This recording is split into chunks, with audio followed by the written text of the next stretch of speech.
جایگاه مصرف زعفران در ایتالیا. سلام، وقت بخیر.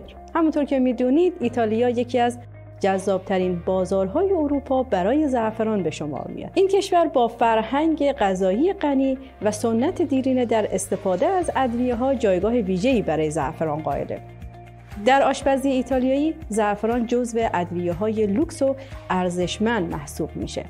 غذای معروفی به نام ریستوتوی زعفرانی نمونه بارزی از مصرف مستقیم زعفران در دستور پخت غذای سنتیشون هست و همچنین در تولید دسرها، شیرینی‌ها و نوشیدنی‌های خاص هم به کار میبرند. در این بخش قیمت پرفروش‌ترین زعفران‌ها در شهرهای روم و میلان رو اعلام می‌کنیم.